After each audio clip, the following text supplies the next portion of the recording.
Back in your accountancy class. और आज हम बहुत ही इम्पोर्टेंट एक चैप्टर स्टार्ट करने जा रहे हैं और ये है अपना कैश फ्लो स्टेटमेंट।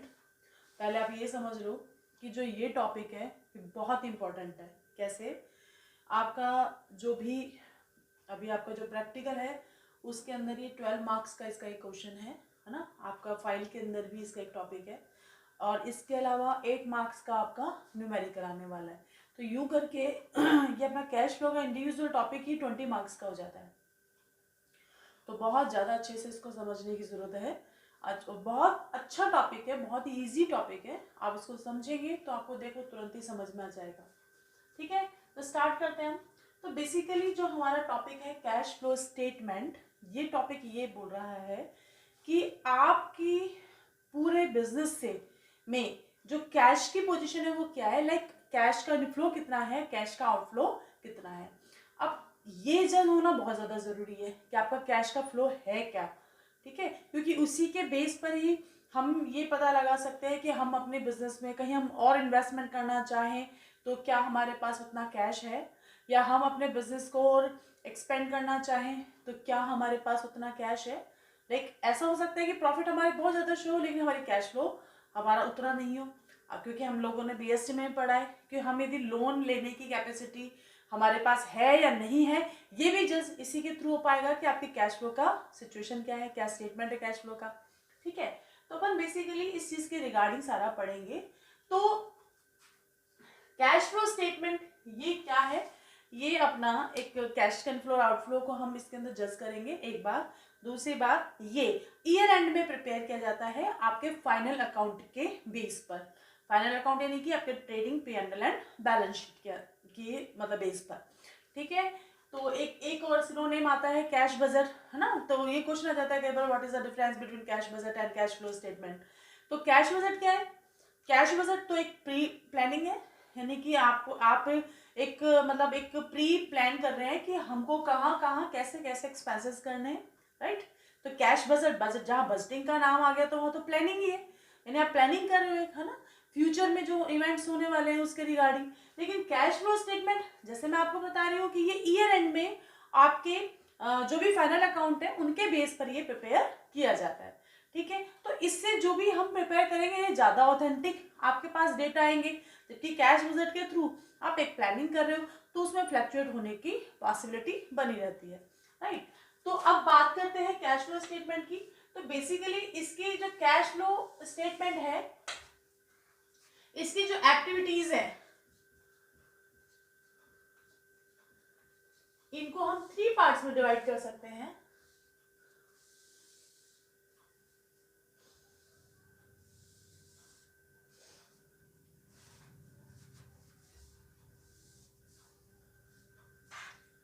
फर्स्ट है आपकी ऑपरेटिंग एक्टिविटीज, यानी कि cash flow from operating activities. ठीक है, एक हो गया आपका cash flow from investment activities,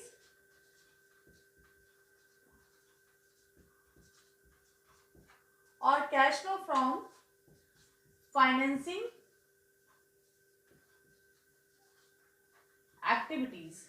ठीक है, बेसिकली हम अपने पूरे जो अपने स्टेटमेंट है उनमें से हमको कैश फ्लो की मतलब निकालना है कि कैश का आउटफ्लो क्या है, कैश का इनफ्लो क्या है। तो हम उसको अपन एक मतलब उसको मोटे तौर पे हम 3 पार्ट में डिवाइड कर देंगे। फर्स्ट है operating activities and investment activities और फाइनेंसिंग एक्टिविटीज। जब हम ऑपरेटिंग एक्टिविटीज की हम बात करते हैं तो यहाँ हमें जो बेस लेना होगा वो लेना होगा प्रॉफिट बिफोर टैक्स। ठीक है, तो ये अपने बेसिकली हम अपने कैश फ्लो को इन 4 पार्ट में डिवाइड कर रहे हैं ना। 3 तो कैश फ्लो की एक्टिविटीज है जिससे हम कैश का फ्लो देखेंगे, इनफ्लो और आउटफ्लो को चेक करेंगे, और प्रॉफिट बिफोर टैक्स ये अपना कैश फ्लो बनाने का एक बेस है, इसकी भी अपन को कैलकुलेशन करनी होगी, तो हम अब उसके रिगार्डिंग में डिस्कस करेंगे। ठीक है, तो बेसिकली जो कैश फ्लो है इसको टू वे है इसको प्रिपेयर करने के। एक तो डायरेक्ट मेथड है और एक इनडायरेक्ट मेथड है। ठीक है, अभी अभी आप केवल और केवल इस चीज पर फोकस करो कि उस पर भी हम आएंगे। सबसे पहले हम बात करते हैं फाइनेंसिंग एक्टिविटीज की। वैसे तो ये अपना सीक्वेंस ये है ना, पहले अपन को प्रॉफिट बिफोर टैक्स निकालना है, then after operating activities, investment activities and financing activities. लेकिन अभी को हम समझने के पॉइंट ऑफ व्यू से थोड़ा सा उल्टा चलेंगे। सबसे पहले हम बात करेंगे फाइनेंसिंग एक्टिविटीज की। तो हम इसके थ्रू ये देखते हैं कि कैश का जो इनफ्लो है वो क्या होगा और आउटफ्लो क्या होगा, यानी कि क्या हो सकता है ना। तो अभी अपन यही असम्पशन लगा रहे हैं कि जो फाइनेंसिंग एक्टिविटीज है उसमें कैश का इनफ्लो क्या हो सकता है और आउटफ्लो क्या हो सकता है। यानी कि क्योंकि हमें अपने बिजनेस को चलाने के लिए फाइनेंस हमारे लिए बहुत ज़्यादा मस्ट है, ठीक है, फाइनेंस की रिक्वायरमेंट है। तो हमें ये देखना है कि फाइनेंसिंग के कौन कौन से सोर्स हैं जिनसे हम फाइनेंस जनरेट कर सकते हैं, कैश जनरेट कर सकते हैं। और तो ये तो हो गया इनफ्लो, और कहाँ कहाँ हम उसका यूज करेंगे वो क्या हो गया, आउटफ्लो। देखते हैं चलो। तो first of all financing activities हम क्योंकि हम कंपनी के जो है कंपनी के बिहाफ पर बात कर रहे हैं, ठीक है, तो कंपनी में पैसा कहाँ से आएगा। हम यदि हम शेयर इशू करें,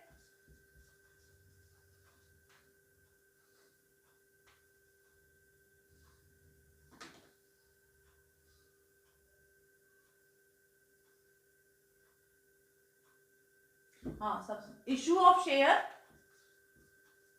ठीक है, इशू ऑफ डिबेंचर, है ना। तो कैश का इन्फ्लुएंस हो जाएगा। और आउटफ्लो का होगा यदि हम रिडेम्पशन करें, redemption of like preference share हो गया आपका, यहाँ शेयर में तो दोनों शेयर इंक्लूड हो गए, यहाँ प्रेफरेंस शेयर एंड डिबेंचर, ठीक है। इसके अलावा आपका कैश इनफ्लो किससे आ सकता है, bank loan and short term finance, जिसमें आपका आ गया bank over draft and cash credit, right. तो ये हमारे इनफ्लो है। और आउटफ्लो हमारा ये हो गया आपका रिडम्पशन किया आपने प्रेफरेंस और डिबेंचर का, या आपने रीपेमेंट किया अपने किसी लोन का। और इसके अलावा अपार्ट ऑफ दिस आपके जो रिटर्न ऑन इन्वेस्टमेंट होंगे, ठीक है, लाइक जैसे आपका इंटरेस्ट पेड और डिविडेंड पेड, ठीक है, ये अपना रिटर्न ऑन इन्वेस्टमेंट होगा। यानी कि जिसने भी हमारा पास हमें पैसा दिया है, हमें यदि लोन के फॉर्म में दिया तो हमें उसे इंटरेस्ट देना होगा, और शेयर्स के फॉर्म में यदि पैसा इन्वेस्ट किया तो उसे डिविडेंड पे करना होगा। तो ये तो इसी के साथ चलेगा, ठीक है। तो कहने का मतलब ये है कि मैक्स टू मैक्स यदि हम लोग माइंड लगाएं अपना, तो कहाँ कहाँ से हमारे पास पैसा जनरेट हो सकता है, वो हमारा आ गया कैश इनफ्लो में। और फाइनेंसिंग एक्टिविटीज और इसके रिगार्डिंग जो हमें पेमेंट करना होगा वो हम इसी एक्टिविटीज के आउटफ्लो में लिख देंगे। अंडरस्टैंड, समझ में आ गया। तो ये था आपका फाइनेंसिंग एक्टिविटीज। तो आपको ये इसके अलावा और तो आपको ये समझ में आ गया होगा। तो एक एक्टिविटीज होगी। नेक्स्ट एक्टिविटी है हमारी इन्वेस्टमेंट एक्टिविटीज, ठीक है। तो इन्वेस्टमेंट एक्टिविटीज को भी हम 2 पार्ट में डिवाइड करेंगे। फर्स्ट है आपका इनफ्लो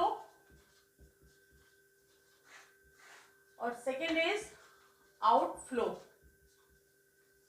अभी के लिए इसको यहां से इरेज कर देते हैं, ठीक है, यहाँ पर एक लाइन ऐसे ड्रॉ कर देते हैं, है ना। अब हम देखते हैं कि इन्वेस्टमेंट की ऐसी कौन कौन सी एक्टिविटीज है जिनमें इनफ्लो और आउटफ्लो होगा। देखो आप, सबसे पहले फाइनेंस आपके पास जनरेट हो गया, ठीक है।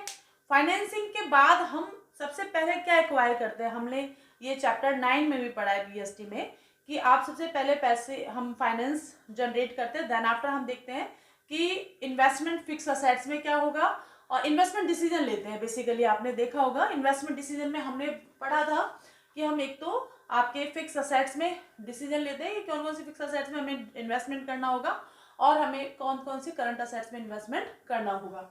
लेकिन यहाँ जो इन्वेस्टमेंट का अभी हम ले रहे हैं फिलहाल, क्योंकि current assets and current liabilities the part of operating activities, तो उसको तो हम यहाँ पर कंसिडर करेंगे। अभी हम केवल यहाँ इन्वेस्टमेंट एक्टिविटीज में केवल फिक्स असेट्स के रिगार्डिंग बात कर रहे हैं, फिक्स असेट्स और इन्वेस्टमेंट के रिगार्डिंग, ठीक है। ओके, तो सबसे पहले हम बात करें इनफ्लो की। फिक्स असेट्स में इनफ्लो कैसे होगा? हम यदि मान लो सेल करते हैं अपनी किसी फिक्स असेट्स की, यानी कोई हमारी जो फिक्स असेट्स है वो ऑब्सोलेट हो गई है या उसका वर्किंग खत्म हो गई है, तो हमें उसे सेल करना होगा। तो जब हम कोई फिक्स असेट सेल करते हैं या फिर हम सेल करते हैं कोई अपना इन्वेस्टमेंट, तो क्या होगा? इनफ्लो होगा कैश का, राइट। वहीं पर यदि मान लो हम कोई न्यू फिक्स असेट्स परचेज करें, एक्वायर करें, purchase of fix assets and purchase of investment, ठीक है, या इन्वेस्टमेंट इन शेयर्स, अदर कंपनी के किसी शेयर में हम इन्वेस्ट करते हैं, तो वहां पे क्या हो गया? हमारा कैश का आउटफ्लो हो गया। ओके, अच्छा ऐसा भी तो हो सकता है कि हमने कोई बिल्डिंग एक्वायर की, कोई परचेज की और उसको हमने रेंट पे दे दिया किसी को, ठीक है, तो हमें उस पर क्या इनकम जनरेट होगी? रेंट रिसीव होगा। तो यदि हमारी कोई फिक्स असेट्स हमने उसको मान लो पर्पसली किसी को रेंट पे दे रखी है, तो हमें क्या होगा? रेंट रिसीव्ड होगा। तो वो रेंट मतलब इसमें अपन ऐसे लिख सकते हैं, income received from investment, right?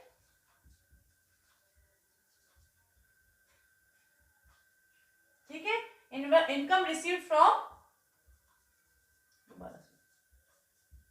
From investment, like आपका रेंट हो गया, रेंट रिसीव हो गया, आपने इन्वेस्टमेंट कर रखा है मान लो, तो उसमें आपको इंटरेस्ट रिसीव हो गया,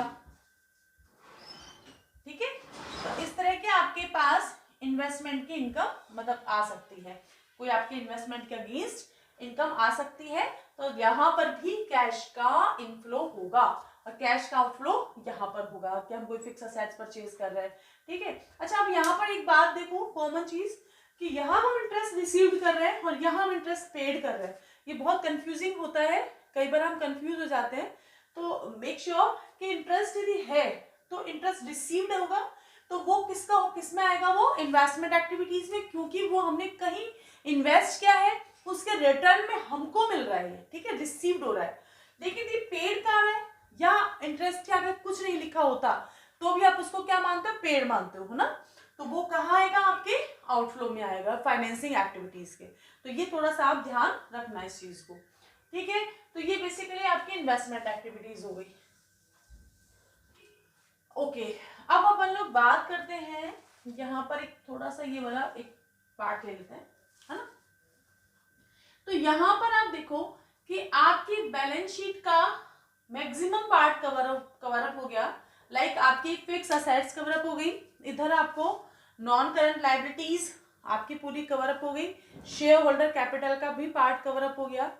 अब जो बचता है वो बचता है आपका करंट असेट्स, ठीक है, आपका करंट असेट्स बचता है और आपका रिजर्व एंड सरप्लस, यानी कि देखो आप कंपनी की बात करते हो, मान लो हम जैसे कंपनी की बात करते हैं, मान लो कंपनी की बैलेंस शीट की बात करें, तो जो बेसिकली इसके जो जैसे हमने मान लो यहाँ पे प्रॉफिट की बात करते हैं मान लो, तो जब हमने सोल प्रोप्राइटरशिप की बैलेंस शीट पढ़ी थी 11th क्लास में, ट्रेडिंग P&L बैलेंस शीट हमने पढ़ा था, तो आपने देखा था कि ड्यूरिंग द ईयर जो भी प्रॉफिट हुआ था वो किस में एड ऑन हुआ था? कैपिटल में एड ऑन हुआ था। This is for related to single ownership जो जहां पर होती है वहां पर। लेकिन यदि हम कंपनी की बात करते हैं तो कंपनी में सब कुछ मतलब जो भी है उसका अप्रोप्रिएट करने के बाद, डिस्ट्रीब्यूट करने के बाद कंपनी अपने लिए जो प्रॉफिट बचा के रखती है वो प्रॉफिट कहाँ कंसिडर होता है? रिजर्व एंड सरप्लस में, ठीक है। तो यहाँ पर जो प्रॉफिट है हमारा, कहाँ पर प्रॉफिट है, या हमने जनरल रिजर्व में ट्रांसफर किया है या हमने किसी पर्पज से कोई पैसा रिजर्व करके रखा है, तो वो हमारा कहाँ पर होता है? कैपिटल रिजर्व में, ठीक। तो अपन हम लोग इसकी रिगार्डिंग बात करेंगे प्रॉफिट बिफोर टैक्स में। अब आप आ जाओ ऑपरेटिंग एक्टिविटीज में, ओके। तो what is the meaning of operating activities, यानी कि जब हम बिजनेस जिस पर्पज से हम एस्टेब्लिश करते हैं उसके रिगार्डिंग परचेज एंड सेल्स, और इसके अलावा प्रोडक्शन एक्सपेंसेस हो गए, आपके मैन्युफैक्चरिंग एक्सपेंसेस हो गए, ठीक है, वो सारे खर्चे किस में आ जाते हैं? ऑपरेटिंग एक्टिविटीज में। अच्छा, ये तो बहुत सिंपल है, इसमें कोई दिक्कत नहीं है, चाहे आपका डायरेक्ट मेथड हो या इनडायरेक्ट मेथड हो, दोनों का सेम ही प्रोसीजर है। लेकिन थोड़ा सा यदि बात करें ऑपरेटिंग एक्टिविटीज में, तो यहाँ थोड़ा आपको दिमाग लगाना पड़ेगा। अच्छा चलो एक चीज और, कि यदि हम मान लो, आपको मालूम है आपने जो फाइनल अकाउंट बनते हैं वो है trading account and P&L account, right, ये है। तो हमारा पूरा जो ऑपरेटिंग फंक्शन है ना वो इसके अंदर होता है सारा का सारा। लाइक आपका ट्रेडिंग अकाउंट में परचेज होगा, सेल होगा, है ना, अपनी ऑपरेटिंग इनकम ही सेल है ना।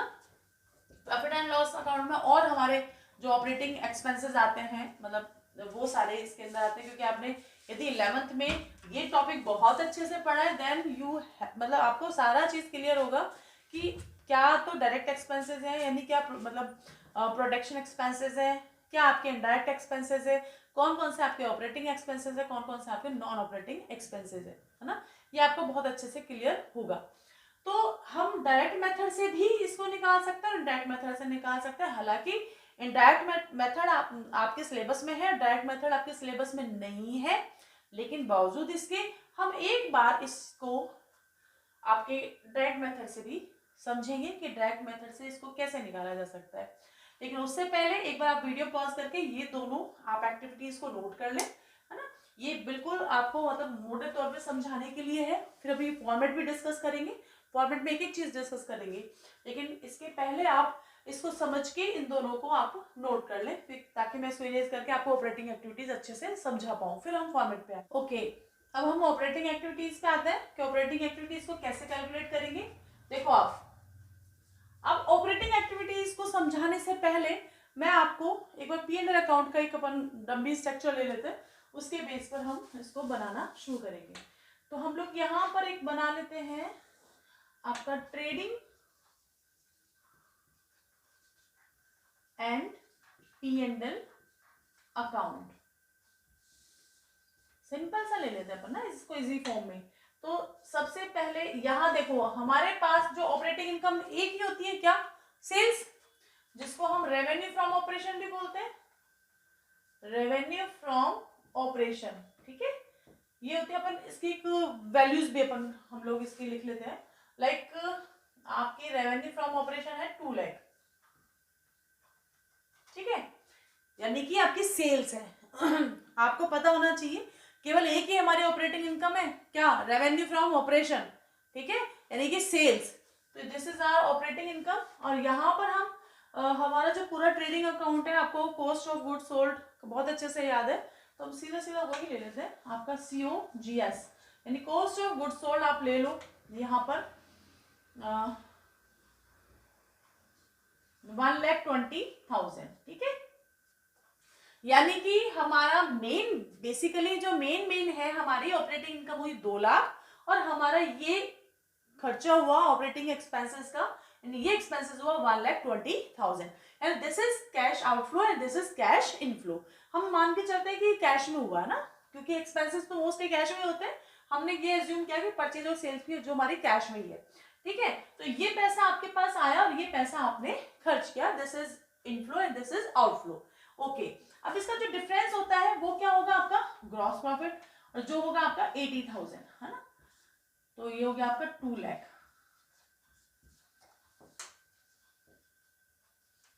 ओके, तो यहाँ पर जो ग्रॉस प्रॉफिट है इसका कोई कैश में लेना देना नहीं है, क्योंकि this is just a difference between income, sales and cost of goods sold. तो यहाँ पर इसका कोई मतलब नहीं है कैश का, ये एक डिफरेंस है, इसको हम यहाँ कैरी फॉरवर्ड करके लेकर आते हैं। तो आप P&L में लिखते हो बाय GP 80,000, यस, याद आया कुछ, है ना। तो हम ऐसे ही करते थे, हमने ग्रॉस प्रॉफिट यहाँ लिख दिया। फिर कुछ और एक्सपेंसेस होते हैं जो कि ऑपरेटिंग एक्सपेंसेस से रिलेटेड होते हैं, उनको हम यहाँ पर हम लिखकर उसमें से माइनस करते हैं, देन आफ्टर हमारा नेट प्रॉफिट होता है। तो हम एक एग्जांपल ले लेते हैं, लाइक जैसे आपको पता है वैसे तो, लाइक ऑफिस एक्सपेंसेस होते हैं आपके, सेलिंग एक्सपेंसेस होते हैं, ये सारे क्या ऑपरेटिंग एक्सपेंसेस है। एक एग्जांपल ले लेते हैं, लाइक हम सैलरी, ठीक है, सैलरी हो गया आपका इलेक्ट्रिसिटी बिल हो गया, ठीक है, प्रिंटिंग एंड स्टेशनरी हो गया, प्रिंटिंग एंड स्टेशनरी, इसके अलावा टेलीफोन बिल हो गया,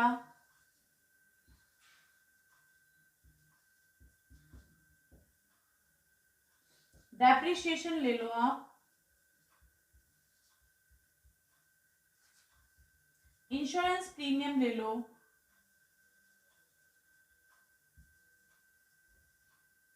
इंटरेस्ट पेड ले लो आप, ठीक है, ये हमने ले लिया सारा, राइट। अब चलो इसको अपन इसकी फिगर भी एज्यूम कर लेते हैं। तो हम इसमें से ले लेते हैं, जैसे कि 5000 हमने सैलरी ले लिया, 3000 हमने ये ले लिया, 2000 अपन लोगों ने ये ले लिया, 2000 अगेन ये ले लिया, डेप्रिसिएशन में आप ले लो 4000, इंश्योरेंस 5000 एंड इंटरेस्ट पेड 2000, ठीक है। तो हमने ये बेसिकली ले लिया। अब जो डिफरेंस आएगा इसका वो होगा आपका नेट प्रॉफिट, ऐसे ही निकालते आया।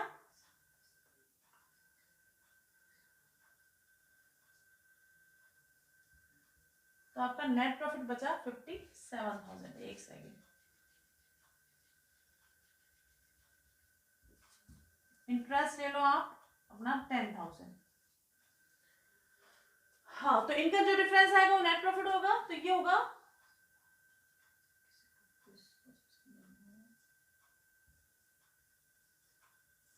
ठीक है।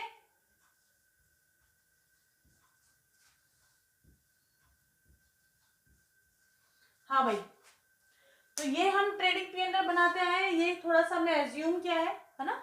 ये फिगर सारी, इसका क्वेश्चन से कोई लिंक नहीं है, ये जस्ट एक हमने एक एग्जांपल लिया है कि ये हमारा ट्रेडिंग एंड पी&एल है जो हम 11th क्लास में बनाते आए हैं, ठीक है।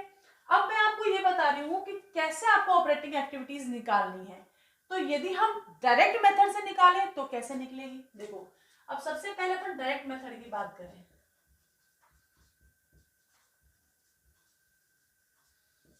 डायरेक्ट मेथड में मैं सीधा सीधा ले लूं सेल्स। मैंने आपसे कहा था कि वो क्या है आपकी, ये इनफ्लो है कैश का, है ना। तो इसको मैं लिख लेती हूँ 2 लाख, ठीक। ये तो हमारी इनकम है, इनफ्लो है। अब एक्सपेंसेस आप ले लो। तो यहाँ पर जो क्या क्या माइनस करना है आपको, तो हम यहाँ लेस करेंगे। इसमें से आपको ऑपरेटिंग एक्टिविटीज के थ्रू कैश फ्लो निकालना है। अच्छा, एक इसके अंदर से अब हमको निकालना है जो आपको मालूम है सारे एक्सपेंसेस कैश में ही है ना। कुछ एक एक्सपेंसेस को छोड़कर बाकी सारे कैश में है। यदि कोई कैश में नहीं होता तो उसके आगे आउटस्टैंडिंग लिखा होता, समझ रहे हो ना। तो यदि नहीं लिखा हुआ इट मीन सारे कैश में पेड है, ठीक है। तो आप यहाँ लिखोगे आपका सबसे पहले सैलरी। सैलरी कितना है आपका 5000। इसके बाद electricity bill, this is 3000। Printing and stationery, ये हो गया आपका 2000। टेलीफोन बिल, ये हो गया आपका 2000 अगेन। अच्छा, डेप्रिसिएशन लेंगे क्या अपन इसमें? मैंने कहा है कि कैश फ्लो निकाल रहे हैं अपन तो केवल कैश के ही लेंगे। तो डेप्रिसिएशन जस्ट एक एडजस्टमेंट है, you know very well. Entry क्या होती है डेप्रिसिएशन की? Depreciation account debit to assets, उसमें कहीं कैश का कोई रोल ही नहीं है, तो ये इसके अंदर इन्वॉल्व नहीं होगा, ठीक है। यानी कि ये नॉन कैश आइटम है। Then after insurance, yes this is cash, cash expenses, ये आपका हो गया 5000। इंटरेस्ट, इंटरेस्ट ये हमारा नॉन ऑपरेटिंग है, इसका कोई लेना देना नहीं है ऑपरेटिंग से। तो इंटरेस्ट, क्योंकि ये क्या है फाइनेंसिंग एक्टिविटीज पर इंटरेस्ट पे किया है हमने, तो इसको भी हम इसके अंदर नहीं लेंगे क्योंकि हमें ऑपरेटिंग एक्टिविटीज से ही लेना है सारा का सारा, राइट। इसके बाद अब आप देखो इनको अब माइनस कर देते हैं तो 5, 3, 8, 2, 10, 12, 17। ओहो, COGS रह गया हमारा। सबसे पहले अपन को COGS लेना था, ठीक है ना, वो रह गया। COGS है आपका कितना 1,20,000। तो ये हो गया आपका 1,37,000, ठीक है। तो आपका cash from operating activities only ये कितना आएगा?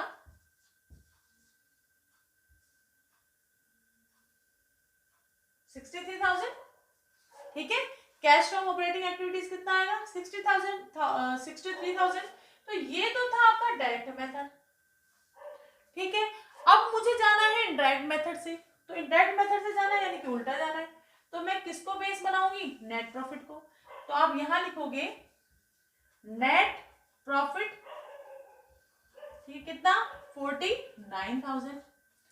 तो अब इसमें यदि मुझे उल्टा जाना है तो मुझे क्या करना होगा, सिंपल सी बात है, इसके अंदर हम नेट प्रॉफिट के अंदर जो भी हमारे नॉन कैश आइटम थे जो इसके अंदर हमने छोड़ दिया था वो इसके अंदर हम इसके अंदर ऐड बैक कर दें, क्योंकि सारे माइनस हो गए, है ना। यदि मालूम मैं इसको बेस बनाऊंगी तो उल्टा चलूंगी, तो जो एक्सपेंसेस मैंने इसमें से माइनस किए थे वो ऐड कर दूंगी, लेकिन कौन से, जो नॉन ऑपरेटिंग एक्सपेंसेस है, बाकी तो सबको तो माइनस होना ही था, ठीक है। तो आप यहां लिखोगे non cash and non operating items. वो कौन कौन से हैं, फर्स्ट है डेप्रिसिएशन, वो कितना है आपका 4,000, और इंटरेस्ट ये कितना है आपका 10,000, यानी कितना हो गया 14,000, कितना आया 63,000, वही आप कैश फ्रॉम ऑपरेटिंग एक्टिविटीज, समझ रहे हो। तो यानी कि आप कैसे भी इसको आप ले सकते हो, लेकिन हमारे मेथड यही है, क्योंकि डायरेक्ट यदि मेथड से करें तो बहुत सारे ऐसे एक्सपेंसेस हैं जो कैश में होते हैं, है ना। लेकिन नॉन यदि हम अपोजिट इनडायरेक्ट वे से चलते हैं तो हमें यहाँ पे केवल नॉन ऑपरेटिंग एक्सपेंसेस और आपके नॉन कैश आइटम को ही एडजस्ट करना होगा जो सेलेक्टेड है, ठीक है, जो आपकी बुक के अंदर मेंशन है। जब हम फॉर्मेट पढ़ेंगे तो हम 1 बाय 1 उसको क्लियर करेंगे। तो जो बेटर है ऑप्शन वो क्या है कि हम नॉन ऑपरेटिंग और कैश और नॉन ऑपरेटिंग एक्सपेंसेस इनको एडजस्ट करके चले प्रॉफिट में, तो वो ज्यादा इजी गोइंग है ना। वैसे भी इनडायरेक्ट मेथड ही है हमारे फॉर्म में, तो ये तो आपको समझाने के पर्पज से कि क्या डायरेक्ट मेथड होता है, क्योंकि माइंड में कंफ्यूजन होता है कि डायरेक्ट मेथड होता क्या है, समझे। तो ये आपका डायरेक्ट मेथड है और ये आपका इनडायरेक्ट मेथड है, ठीक है। तो ये आपकी हो गई ऑपरेटिंग एक्टिविटीज। आपको पता चल गया कि इनकम केवल एक ही है, सेल्स, और बाकी सारे एक्सपेंसेस है, इनको माइनस करने के बाद हम cash flow from operating activities हम इसमें से निकाल सकते हैं। और यदि मान लो नेगेटिव बैलेंस जाता है तो cash use from operating activities वो भी निकाल सकते हैं अकॉर्डिंग टू फॉर्मेट, वो हम लेटर ऑन डिस्कस करेंगे, ठीक है। अब बात आती है सबसे जो मेन इंपॉर्टेंट है प्रॉफिट की, ठीक है। ये तो मैंने सोल प्रोप्राइटर के बेस पर आपको समझा दिया कि ये है क्या चीज। हमको बनाना है कैश फ्लो कंपनी का, ठीक है। कंपनी का कैश फ्लो बनाना है तो कंपनी का जो सारे डिस्ट्रीब्यूशन करने के बाद मतलब कंपनी के से जो भी ये लायबिलिटीज है ये पे ऑफ होगी। देन आफ्टर इस नेट प्रॉफिट में से आपका टैक्स भी माइनस होगा। इसके बाद आप उसको कहीं पर मतलब उसको उसका डिस्ट्रीब्यूशन कर देते हो, डिवीजन कर देते हो, एप्रोप्रिएट कर देते हो, तो वो सारी चीजें होने के बाद प्रॉफिट आपका रिजर्व एंड सरप्लस में शो होता है कंपनी के बैलेंस शीट में, ठीक है। हमको कौन सा चाहिए, प्रॉफिट बिफोर टैक्स, यानी कि ये वाला प्रॉफिट चाहिए हमको, है ना। तो यहां तक पहुंचने के लिए क्या क्या एडजस्टमेंट हो, क्योंकि आपको क्वेश्चन में क्या मिलेगा, या तो वो क्लियरली दे देता है, वेल एंड गुड, कोई प्रॉब्लम ही नहीं है। नहीं देता है तो आपको ये निकालना पड़ेगा। आपको हो सकता है वो बैलेंस शीट के अंदर रिजर्व एंड सरप्लस में प्रॉफिट ड्यूरिंग द ईयर दे दे आपको, तो दैट टाइम आपको क्या करना है, देखो आप ज्यादा बिल्कुल बहुत इजी है, बिल्कुल सिंपल है, 4-5 एडजस्टमेंट है, ज्यादा एडजस्टमेंट नहीं है।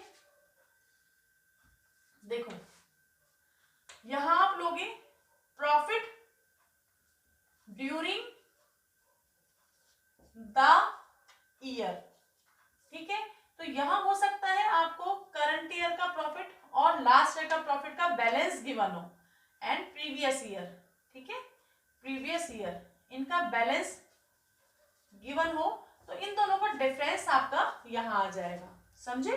देन आफ्टर आपके पास transfer to reserve, general reserve में आपका कुछ पैसा ट्रांसफर किया होगा, तो उसके अंदर भी आपको करंट ईयर और प्रीवियस ईयर का जो डिफरेंस है वो आपको इसके अंदर ऐड ऑन करना होगा, राइट। देन आफ्टर यदि मान लो प्रपोज्ड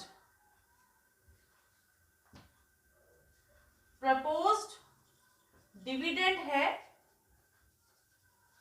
लास्ट ईयर यानी प्रीवियस ईयर का, वो है तो उसको भी आपको प्लस करना होगा, है ना। करंट ईयर का प्रपोज डिविडेंड नहीं लेना है, लास्ट ईयर का जो प्रपोज डिविडेंड है उसको हम मानेंगे कि वो हमने पे कर दिया है, दैट्स व्हाई वो यहां पर आएगा, ठीक है। इसके अलावा कोई इंटीरियम डिविडेंड है वो भी यहां पर आ जाएगा, यदि हमने ड्यूरिंग द ईयर कोई डिविडेंड आपने डिस्ट्रीब्यूट किया है तो, ठीक है। और provision for tax made during the year, ये हमने बनाया है, मान लो during the year provision for tax, तो वो भी इसके अंदर क्या हो जाएगा, प्लस हो जाएगा, ठीक है। और लास्ट में केवल एक चीज होती है, माइनस रिफंड ऑफ टैक्स, यदि कोई टैक्स रिफंड हुआ है तो वो माइनस हो जाता है। तो ये सारा जब कैलकुलेट करेंगे तो आपके पास प्रॉफिट बिफोर टैक्स आ जाएगा और हम आगे का क्वेश्चन यहाँ से स्टार्ट कर सकेंगे। तो बहुत ज्यादा नहीं है ना, अभी 4-5 ही, तो आप अच्छे से याद कर सकते हो, क्योंकि हम करंट ईयर का कैश फ्लो बना रहे हैं, दैट्स व्हाई हम करंट ईयर का ही लेंगे, है ना। अब क्योंकि क्वेश्चन बैलेंस शीट में बैलेंसेस गिवन होंगे तो दोनों का डिफरेंस निकालोगे तो करंट ईयर का इजीली आ जाएगा, ठीक है। अब यहाँ पे आपको बॉदर कर रहा होगा प्रपोज डिविडेंड, तो मैं आपको डिविडेंड के रिगार्डिंग बता देती हूँ। ये समझ में आ गया तो पॉज कर ले, नोट करना चाहे तो नोट कर ले इसको, ठीक है।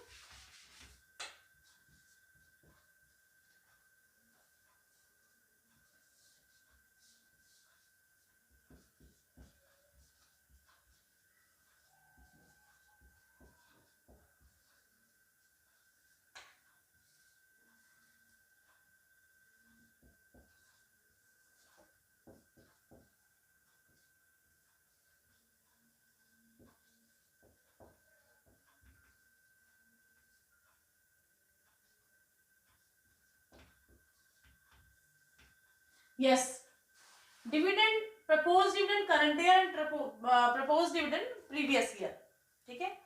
अब देखो क्या होता है कि शेयर, जैसे हमने डिविडेंड डिसीजन के अंदर पढ़ा था, आपको बहुत अच्छे से ध्यान होगा, उसमें भी मैंने आपको ये चीज बताई थी कि जो डिविडेंड है शेयर होल्डर्स को सेटिस्फाइड रखने के लिए उनको क्या किया जाता है कि एक डिविडेंड की रेट प्रपोज की जाती है। ये तो फिक्स तो होता नहीं है इक्विटी शेयर होल्डर का डिविडेंड, तो एक रेट प्रपोज की जाती है कि इस रेट से आपको डिविडेंड प्रोवाइड किया जाएगा, ठीक है।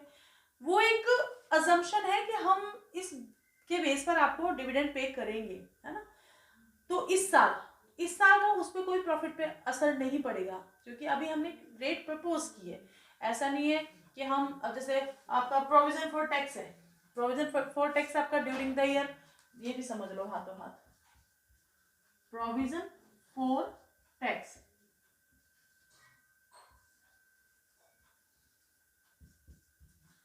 प्रोविजन फॉर टैक्स, ये आपका आ गया करंट ईयर, और provision for tax previous year. देखो आप, प्रोविजन फॉर टैक्स जो करंट ईयर का बनेगा वो हमको प्रॉफिट में से निकाल कर रखना होगा, हम उतना हमें, क्योंकि उसको पे करना है।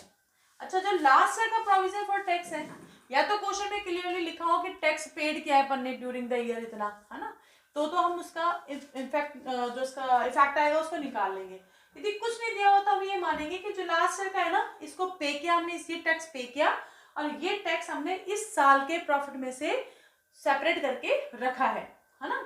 यहाँ बात कर रहे हैं अपन प्रपोज डिविडेंड की, तो प्रपोज डिविडेंड जस्ट एक प्रपोजल है ना, ये अभी हमने प्रोविजन नहीं बनाया इसका, एक प्रपोजल है। और लास्ट ईयर का जो प्रपोज डिविडेंड होगा उसको हम ट्रीट करेंगे कि, या तो क्वेश्चन में क्लियर लिखा हो कि आपने एक्चुअल में कितना डिविडेंड पे किया है, कुछ नहीं लिखा हुआ, तो आप ये मानेंगे कि जो लास्ट ईयर का डिविडेंड था उसको हमने पे कर दिया। लास्ट ईयर का डिविडेंड पे कब होगा, लास्ट ईयर हमने प्रपोजल किया था तो उसको पे करेंगे करंट ईयर के प्रॉफिट में से, दैट्स व्हाई उसने हमारे प्रॉफिट को कम कर दिया, है ना। तो इसलिए हमने प्रपोज डिविडेंड लास्ट ईयर का हम यहाँ पर क्या कर देंगे, ऐड, और यहाँ पे प्रोविजन फॉर टैक्स है, यहाँ पर टैक्स हम ये वाला पे करेंगे, ये पे करेंगे हमारी ऑपरेटिंग इनकम में से, तो यहाँ पर लास्ट में माइनस होगा। लेकिन ये वाला जो provision for tax current year का है, ये जस्ट एक हमारा प्रोविजन है, इस साल जो हमने बनाया है प्रॉफिट में से अलग रखा है, तो उसको अंदर हम यहाँ पर इसको एडजस्ट करके चलेंगे, ठीक है। और कोई टैक्स रिफंड हुआ है जिसने हमारे प्रॉफिट को बढ़ा दिया है, उसको हम माइनस कर देंगे। तो ये आपका फॉर्मेट है, इसको समझ लें अच्छे से। इसको मेरे को इस तरह से समझाने की रिक्वायरमेंट क्यों थी, क्योंकि कुछ एक टर्म्स हैं जिनको इंडिविजुअली समझा जाए तो ज़्यादा बेस्ट होगा, बजाय हम उसको एक साथ समझेंगे। अब हम उसको एक साथ फॉर्मेट को समझेंगे, पूरा फॉर्मेट एक साथ बनाकर फिर इसको समझा जाएगा, ठीक है। तो इतना आप इसको नोट कर लें।